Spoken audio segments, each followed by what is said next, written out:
Rita ma'am, ma'am, কি হয়েছে Khalid? Ma'am, আমাদের এখন এখান থেকে চলে যেতে হবে। কি বলছো তুমি এসব? আর তোমার হাতে গান কেন? ম্যাম, এত কথার উত্তর দেওয়ার মতো সময় নেই এখন। প্লিজ কোঅপারেট, প্লিজ তাড়াতাড়ি আসুন, তাড়াতাড়ি ম্যাম। মানে ওগুলো কি দাস? ম্যাম, ওদিকে তাকাবেন না, গাড়িতে উঠুন ফাস্ট।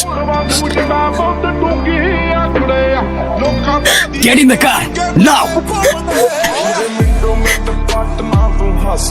চলুন, আমাদের যেতে হবে।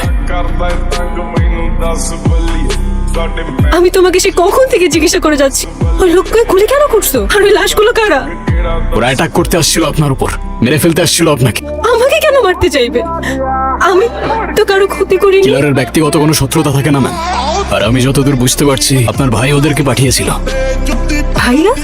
না না, ও তো আমার আপন ভাইয়ের মতো। সম্পর্কটা ততক্ষণই ছিল যতক্ষণ আপনার বাবা বেঁচে ছিলেন। এখন আপনার বাবা নেই, কোনো সম্পর্কও নেই। আর তাছাড়াও আপনার বাবার সবকিছুই আপনার নামে। তার এই বিশাল সম্পত্তি আর সাম্রাজ্যের সামনে আপনার প্রাণের কোনো ভ্যালু নাই তাদের কাছে। সম্পত্তি? এসবের জন্য আমাকে ওরা মারতে চায়? সে তো আমি এমনিতেও দিয়ে দিতাম ওদেরকে। বাবা না থাকলে তো এই দেশে থাকার আমার কোনো মানেই নেই। এখন কোথায় যাব আমি? কার কাছে বা যাব? আমার তো আপন বলতে আর কেউ নেই। যতক্ষণ আমি আপনার সাথে আছি আপনার দুশ্চিন্তা করার কোনো কারণ নেই ম্যাম। আপনার সেফটি আমার দায়িত্ব, ভয় পাবেন না।